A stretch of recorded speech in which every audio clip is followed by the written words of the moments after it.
ನಮಸ್ಕಾರ. ಸ್ಮಾರ್ಟ್ ಟಿವಿಯ ಡಿಜಿಟಲ್ ಕಂಟೆಂಟ್ಗೆ ಸ್ವಾಗತ. ನಾನು ಆದಿತ್ಯ. ನಾನು ಮೊನ್ನೆ ವಿಡಿಯೋದಲ್ಲಿ ಹೇಳಿದ್ದೆ, ಏನು ನೀಟ್ ಪ್ರಶ್ನೆ ಪತ್ರಿಕೆ ಸೋರಿಕೆಯ ಒಂದು ಕೊನೆ ಹಂತದ ತನಕ ಬಂತು. ಈಗ ಅದರ ಬೆನ್ನಲ್ಲೇ ಜಾರ್ಖಂಡ್ನಲ್ಲಿ ಮತ್ತೆ ವಿದ್ಯಾರ್ಥಿಗಳು ಪ್ರತಿಭಟನೆಯನ್ನು ಮಾಡ್ತಿದ್ದಾರೆ. ಅವರೂ ಸಹ ಯಾವುದು JPSC ಮತ್ತು JSSC ಪ್ರಿಲಿಮ್ಸ್ನ ಪ್ರಶ್ನೆ ಪತ್ರಿಕೆ ಸೋರಿಕೆ ಆಗಿದೆ ಅಂತ ಹೇಳಿ ಪ್ರತಿಭಟನೆಯನ್ನ ಮಾಡ್ತಿದ್ದಾರೆ ಅಂತ ಹೇಳಿದ್ದೆ. ಅದಕ್ಕಾಗಿ ಅವರು ಸುಪ್ರೀಂ ಕೋರ್ಟ್ನ ತನಕ ಅರ್ಜಿಯನ್ನು ಸಲ್ಲಿಸಿದ್ದಾರೆ ಕೂಡ ಅಂತಲೂ ಹೇಳಿದ್ದೆ. ನಮ್ಮ ಟೀಮ್ ಮೀಟಿಂಗ್ನಲ್ಲಿ ಮಾತನಾಡುವಾಗ ನಾವು ಮಾತಾಡ್ತಿದ್ವಿ, ಏನು ಈ ಜಂಜಿಗಳು ಪ್ರತಿಭಟನೆ ಮಾಡ್ತಾ ಇದ್ದಾರಾ ಅಥವಾ ಪಿಕ್ನಿಕ್ ಮಾಡ್ತಿದ್ದಾರಾ ಗೊತ್ತಾಗ್ತಿಲ್ಲ ಅಂತೇಳಿ. ನೀವು ಕೂಡ ಸೋಷಿಯಲ್ ಮೀಡಿಯಾದಲ್ಲಿ ನೋಡಿರಬಹುದು, ಇಲ್ಲಿ ಯಾರೋ ಒಬ್ಬ ಹೋಗಿ ಮೊಬೈಲ್ ಹಿಡ್ಕೊಂಡು ರೀಲ್ಸ್ ಮಾಡ್ತಾ ಇರುವಂಥದ್ದು, ಅಥವಾ ಪೊಲೀಸ್ನವ್ರ ಹತ್ರನೇ ಹೋಗಿ ಲಾಠಿ ಚಾರ್ಜ್ ಮಾಡಲ್ವಾ ನೀವು ಅಂತ ಕೇಳ್ತಾ ಇರುವಂಥದ್ದು. ಜೊತೆಗೆ ಪೊಲೀಸ್ನವರು ಪ್ರತಿಭಟನಾಕಾರರನ್ನ ತಡಿಬೇಕು ಅಂತ ಹೇಳಿ ವಾಟರ್ ಕ್ಯಾನನ್ನ ಸ್ಪ್ರೇ ಮಾಡಿದಾಗ ಅದೇ ವಾಟರ್ ಕ್ಯಾನನ್ನಲ್ಲಿ ಸೋಪು ಶಾಂಪುಗಳನ್ನು ಯೂಸ್ ಮಾಡಿ ಸ್ನಾನ ಮಾಡ್ತಿರುವಂಥದ್ದು. ಈ ಎಲ್ಲ ವಿಷಯಗಳನ್ನು ನೀವು ನೋಡಿರ್ಬೋದು. ಇವತ್ತಿನ ದಿನ ಜಾರ್ಖಂಡ್ ಬಂದ್ಗೆ BJP ಕರೆ ಕೊಟ್ಟಿದೆ.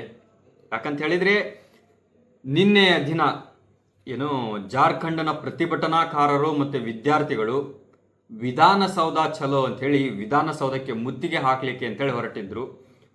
ಆ ಸಂದರ್ಭದಲ್ಲಿ ಅಲ್ಲಿನ ಪೊಲೀಸ್ ಅಧಿಕಾರಿಗಳು ಪ್ರತಿಭಟನಾಕಾರರನ್ನ ತಡೀಲಿಕ್ಕೆ ಅವರ ಮೇಲೆ ಲಾಠಿ ಚಾರ್ಜನ್ನು ಮಾಡಿದರು. ಅದಾದ ತಕ್ಷಣ ಟಿಯರ್ ಗ್ಯಾಸನ್ನು ಕೂಡ ಬಳಸಿದ್ರು. ಜೊತೆಗೆ ವಾಟರ್ ಕ್ಯಾನನ್ನು ಕೂಡ ಬಳಸಿ ಅವರನ್ನು ತಡೆಯುವಂತಹ ಪ್ರಯತ್ನವನ್ನು ಮಾಡಿದರು. ಈ ಸಂದರ್ಭದಲ್ಲಿ ನೂರಾರು ವಿದ್ಯಾರ್ಥಿಗಳು ಗಾಯಗೊಂಡಿದ್ದಾರೆ ಅಂತ ಹೇಳಿ ಜಾರ್ಖಂಡ್ನ BJP ಅಧ್ಯಕ್ಷ ಆದಿತ್ಯ ಸಾಹು ಅವರು ಹೇಳಿಕೆ ಕೊಟ್ಟಿದ್ದಾರೆ. ಅದರ ಬೆನ್ನಲ್ಲೇ ಕಾಂಗ್ರೆಸ್ಸು ವಿದ್ಯಾರ್ಥಿಗಳನ್ನು ಸರಿಯಾಗಿ ನಡೆಸ್ಕೊಳ್ತಾ ಇಲ್ಲ, ಅವರಿಗೆ ಪ್ರತಿಭಟನಾಕಾರರನ್ನು ಯಾವ ರೀತಿ ಹ್ಯಾಂಡಲ್ ಮಾಡಬೇಕು ಅನ್ನೋದು ಗೊತ್ತಿಲ್ಲ, ವಿದ್ಯಾರ್ಥಿಗಳೇ ನಮ್ಮ ಭವಿಷ್ಯ, ಜಾರ್ಖಂಡ್ನ ಭವಿಷ್ಯ ಈ ವಿದ್ಯಾರ್ಥಿಗಳ ಕೈಯಲ್ಲಿದೆ, ಅವರನ್ನೇ ನೀವು ಸರಿಯಾಗಿ ನೋಡ್ಕೊಳ್ತಿಲ್ವಲ್ಲ ಅಂಥೇಳಿ ಕಾಂಗ್ರೆಸ್ನ ಈ ನಡೆಯನ್ನು ಪ್ರಶ್ನಿಸಿ ಏನು ಇವತ್ತಿನ ದಿನ ಜಾರ್ಖಂಡ್ ಬಂದ್ ಮಾಡಿರುವಂಥದ್ದು. ಅದರಂತೆ ಸಮಸ್ಯೆಯನ್ನ ಮಾತುಕತೆಯ ಮೂಲಕ ಬಗೆಹರಿಸಬಹುದಾಗಿತ್ತು, ನೀವು ಪೊಲೀಸ್ನ ಬಲಪ್ರಯೋಗದ ಅವಶ್ಯಕತೆ ಇರಲಿಲ್ಲ ಅನ್ನುವಂಥದ್ದು BJPಯ ವಾದ. ಅದರಂತೆ ನಿನ್ನೆ ದಿನ ಅವ್ರು ಕರೆ ಕೊಟ್ಟರು ಜಾರ್ಖಂಡ್ ಬಂದಿಗೆ. ಇವತ್ತಿನ ದಿನ ಜಾರ್ಖಂಡ್ ಬಂದ್ನ ಸಾಕಷ್ಟು ಏನು ಜನ ಅಷ್ಟೊಂದು ತೀವ್ರವಾಗಿ ತೆಗೆದುಕೊಂಡಿಲ್ಲ. ಆದರೂ ಸಹ ಜಾರ್ಖಂಡಿನ ರಾಜಧಾನಿ ರಾಂಚಿ ಮತ್ತು ಕೆಲವೊಂದಿಷ್ಟು ಪ್ರದೇಶಗಳಲ್ಲಿ ಮಾತ್ರ ಇದನ್ನು ಸೀರಿಯಸ್ ಆಗಿ ತಗೊಂಡು ಬಂದ್ ಮಾಡಿರುವಂಥದ್ದು. ಶಾಲೆಗಳು ಬಂದಾದವು. ಅದರ ಜೊತೆಗೆ ಕೆಲವೊಂದಿಷ್ಟು ವ್ಯಾಪಾರಗಳು ಏನು ವಹಿವಾಟುಗಳು ಸ್ಥಗಿತಗೊಂಡಿರುವಂಥದ್ದು. ಅದ್ರ ಜೊತೆಗೆ ಏನು ವಾಹನ ಸಂಚಾರ ಕೂಡ ತಕ್ಕ ಮಟ್ಟಿಗೆ ಕಡಿಮೆ ಆಗಿದೆ ಅನ್ನುವಂಥದ್ದನ್ನು ಇವತ್ತಿನ ವರದಿಗಳಲ್ಲಿ ನಾವು ನೋಡಬಹುದು. ಸರ್ಕಾರಿ ಅಧಿಕಾರಿಗಳು ಹೇಳಿದ್ರು, ನಾವು ವಿದ್ಯಾರ್ಥಿಗಳ ಜೊತೆ ಪ್ರತಿಭಟನಾಕಾರರ ಜೊತೆ ಮಾತನಾಡ್ತೀವಿ, ಅವರ ಸಮಸ್ಯೆಯನ್ನು ಬಗೆಹರಿಸ್ತೀವಿ ಅಂತ ಹೇಳಿದ್ರು. ಆದರೆ ವಿದ್ಯಾರ್ಥಿ ನಾಯಕ ದೇವೇಂದ್ರನಾಥ್ ಮೆಹ್ತಾ ಅವರು ಹೇಳಿದ್ದಾರೆ ಏನಂತ, ಸರ್ಕಾರದಿಂದ ಯಾರೂ ಕೂಡ ಪ್ರತಿಭಟನಾಕಾರರೊಂದಿಗೆ ಮಾತುಕತೆಗೆ ಬಂದಿಲ್ಲ ಅನ್ನುವಂಥದ್ದನ್ನು. ಅದರಂತೆ ಏನು BJPಯ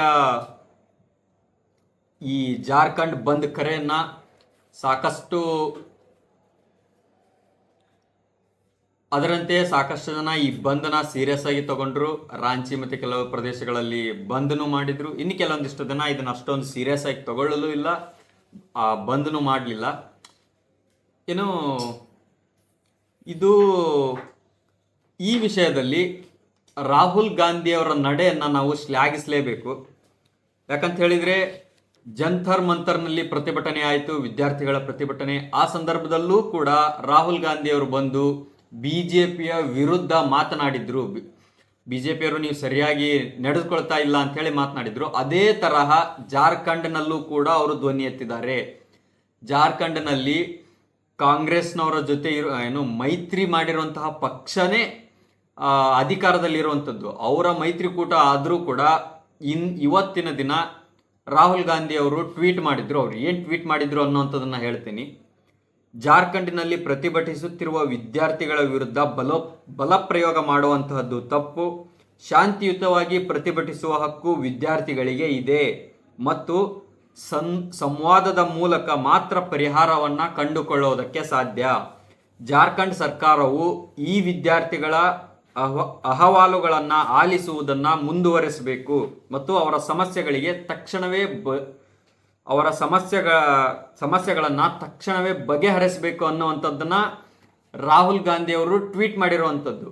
ಜೊತೆಗೆ BJPಯ ಜಾರ್ಖಂಡ್ನ BJP ಅಧ್ಯಕ್ಷ ಆದಿತ್ಯ ಸಾಹು ಅವರು ಹೇಳಿದರು ಈ ಸರ್ಕಾರ ವಿದ್ಯಾರ್ಥಿಗಳನ್ನ ಸರಿಯಾಗಿ ನಡೆಸ್ಕೊಳ್ತಾ ಇಲ್ಲ, ವಿದ್ಯಾರ್ಥಿಗಳ ಜೊತೆಗೆ ಮತ್ತೆ ಪ್ರತಿಭಟನಾಕಾರರ ಜೊತೆಗೆ ಈ ಪ್ರತಿಭಟನೆಯನ್ನ ಯಾವ ರೀತಿ ಹ್ಯಾಂಡಲ್ ಮಾಡಬೇಕು ಅನ್ನೋಂಥದ್ದು ಗೊತ್ತಿಲ್ಲ ಅಂಥೇಳಿ ಹೇಳಿಕೆಯನ್ನು ಕೊಟ್ಟಿದ್ದಾರೆ. ಈ ನಡೆಯನ್ನು ನಾವು ಒಪ್ಕೊಳ್ಳೋಕ್ಕಾಗಲ್ಲ. ಯಾಕಂತ ಹೇಳಿದರೆ ಕೇವಲ ಇದು BJP ಸರ್ಕಾರದವರು ಮೊನ್ನೆನೇ ಜಂತರ್ ಮಂತರ್ನಲ್ಲೇ ತಗೊಳ್ಳಿ, BJP ಸರ್ಕಾರದವರು ಕೂಡ ಅಲ್ಲಿ ಲಾಠಿ ಚಾರ್ಜನ್ನು ಮಾಡಿದ್ರು. ಅವರು ಕೂಡ ಅಲ್ಲೂ ಕೂಡ ಪೊಲೀಸ್ ಅಧಿಕಾರಿಗಳು ಲಾಠಿ ಚಾರ್ಜನ್ನು ಮಾಡಿದ್ರು, ವಾಟರ್ ಕ್ಯಾನನ್ನ ಪ್ರಯೋಗನ ಮಾಡಿದ್ರು. ಅಲ್ಲೂ ಕೂಡ ಸಾಕಷ್ಟು ಜನ ವಿದ್ಯಾರ್ಥಿಗಳಿಗೆ ಗಾಯಗಳಾಗಿತ್ತು. ಅಷ್ಟೇ ಅಲ್ಲ, ಜಾರ್ಖಂಡ್ನಲ್ಲಿ 2014ರಿಂದ 2019 ತನಕ ರಘುಬರ್ ದಾಸ್ ಅವರ ಮುಖ್ಯಮಂತ್ರಿ ಆಗಿದ್ರು. ಅದು ಕೂಡ BJP ಅವಧಿ. ಆ ಸಂದರ್ಭದಲ್ಲಿ 2016-17ರಲ್ಲಿ ಟ್ರೈಬಲ್ ಲ್ಯಾಂಡ್ ಪ್ರೊಟೆಸ್ಟ್ ಆಗಿತ್ತು. ಆ ಲ್ಯಾಂಡ್ ಪ್ರೊಟೆಸ್ಟ್ ಆದಾಗಲೂ ಕೂಡ BJP ಅವರು ಕೂಡ ಲಾಠಿ ಚಾರ್ಜನ್ನ ಮಾಡಿರುವಂಥದ್ದು. ಕೇವಲ ಅಲ್ಲಿ ಮಾತ್ರ ಅಲ್ಲ, 2021ರಲ್ಲಿ ತಗೊಳ್ಳಿ, ಗುಜರಾತ್ನಲ್ಲಿ ಆ ಸಂದರ್ಭದಲ್ಲಿ ಹೆಡ್ ಕ್ಲರ್ಕ್ ಹುದ್ದೆಗೆ ಆಯ್ಕೆ ಪರೀಕ್ಷೆ ನಡೆದಿತ್ತು.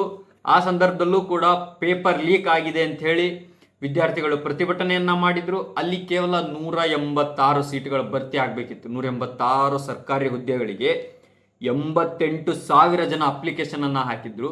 ಅಂತಹ ಸಂದರ್ಭದಲ್ಲಿ ಆ ಪೇಪರ್ ಲೀಕ್ ಆಯಿತು ಅಂತ ಗೊತ್ತಾದ ತಕ್ಷಣ ಅಲ್ಲಿದ್ದಂಥ ವಿದ್ಯಾರ್ಥಿಗಳು ಪ್ರತಿಭಟನೆಯನ್ನ ಮಾಡಿದ್ರು. ಆ ಸಂದರ್ಭದಲ್ಲೂ ಕೂಡ ಲಾಠಿ ಚಾರ್ಜ್ ಆಯಿತು. 2025ರಲ್ಲಿ ತೀರಾ ಹಳೆ ಕೇಸ್ ಏನಲ್ಲ, ರೀಸೆಂಟ್ ಕೇಸೇ. 2025ರಲ್ಲಿ ರಾಜಸ್ಥಾನ್ನಲ್ಲಿ SI ಪೇಪರ್ ಲೀಕ್ ಆಯಿತು. ಆ ಸಂದರ್ಭದಲ್ಲೂ ಕೂಡ ಕೆಲವೊಂದಿಷ್ಟು ಜನನ ಅರೆಸ್ಟ್ ಮಾಡಲಾಯಿತು, ಕೆಲವೊಂದಿಷ್ಟು ಜನಕ್ಕೆ ಲಾಠಿ ಚಾರ್ಜ್ ಆಯಿತು. ಅಲ್ಲೂ ಕೂಡ ಇದ್ದಿದ್ದು BJPಯ ಸರ್ಕಾರವೇ. ನಾನು ಇಲ್ಲಿ ಜಾರ್ಖಂಡ್ನ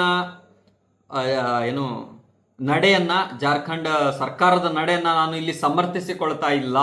ವಿದ್ಯಾರ್ಥಿಗಳ ವಿರುದ್ಧ ಪ್ರತಿಭಟನಾಕಾರರ ವಿರುದ್ಧ ಲಾಠಿ ಚಾರ್ಜ್ ಮಾಡಿರುವಂಥದ್ದು ತಪ್ಪು. ಅವರು ವಿದ್ಯಾರ್ಥಿಗಳ ಜೊತೆಗೆ ಸಂವಾದವನ್ನ ಮಾಡಿ ಇದಕ್ಕೊಂದು ಪರಿಹಾರವನ್ನು ತಂದುಕೊಳ್ಳಬಹುದಿತ್ತು, ಇದನ್ನ ಬಗೆಹರಿಸಬಹುದಿತ್ತು. ಆದರೂ ಕೂಡ ಪೊಲೀಸ್ ಹಾಗಂತ ಹೇಳಿ ಸರ್ಕಾರವನ್ನೇ ಹೇಳಿ ಲಾಠಿ ಚಾರ್ಜ್ ಮಾಡಿ ಅಂತ ಹೇಳಿದೆ ಅಂತಲ್ಲ, ಪೊಲೀಸ್ನವರು ಕೂಡ ಅವರಿಂದ ಎಷ್ಟಾಗತ್ತೆ ಅಷ್ಟು ತಡೆಯೋದಕ್ಕೆ ಪ್ರಯತ್ನವನ್ನ ಮಾಡ್ತಾರೆ. ಕೈ ಮೀರಿ ಹೋದಾದ್ಮೇಲೆ ಬೇರೆ ಆಪ್ಷನ್ ಇಲ್ಲದೆ, ಬೇರೆ ವಿಧಿ ಇಲ್ಲದೆ ಅವರು ಕೂಡ ಲಾಠಿ ಚಾರ್ಜ್ ಮಾಡಬೇಕಾಗ್ತದೆ. ಅದಕ್ಕೆ ನಾವೇನು ಮಾಡೋಕ್ಕಾಗಲ್ಲ. ಅದ್ರ ಜೊತೆಗೆ ನೋಡೋಣ ಜಾರ್ಖಂಡ್ನ ಸರ್ಕಾರ ಇದಕ್ಕೆ ಯಾವ ರೀತಿ ನಿಲುವನ್ನು ತೆಗೆದುಕೊಳ್ತದೆ ಅನ್ನೋಂಥದ್ದನ್ನು. ಯಾಕಂದರೆ ಈ ಕೇಸ್ ಆಲ್ರೆಡಿ ಸುಪ್ರೀಂ ಕೋರ್ಟ್ ತನಕ ಹೋಗಿರುವಂಥದ್ದು. ಸುಪ್ರೀಂ ಕೋರ್ಟ್ನ ಮೆಟ್ಟಿಲೇರಿ CBI ತನಿಖೆ ಆಗಬೇಕು ಅಂತ ಹೇಳಿ ಪ್ರತಿಭಟನಾಕಾರರು ಇವರ ಹತ್ರ ಕೇಳಿಕೊಂಡಿರುವಂಥದ್ದು, ಕೋರ್ಟ್ನ ಹತ್ರ ಕೇಳಿಕೊಂಡಿರುವಂಥದ್ದು. ಕೋರ್ಟಿನ ತೀರ್ಪು ಏನು ಬರ್ತದೆ ಅನ್ನೋವಂಥದ್ದು, ಜೊತೆಗೆ ಸರ್ಕಾರದ ನಡೆ ಏನಿರ್ತದೆ ಅನ್ನೋವಂಥದ್ದನ್ನು ಕಾದು ನೋಡೋಣ. ಇದಾಗಿತ್ತು ಇವತ್ತಿನ ವಿಶೇಷ. ಮತ್ತಷ್ಟು ವೈವಿಧ್ಯಮಯ ಸುದ್ದಿಗಳಿಗಾಗಿ ನೋಡ್ತಾ ಇರಿ ಸ್ಮಾರ್ಟ್ TV.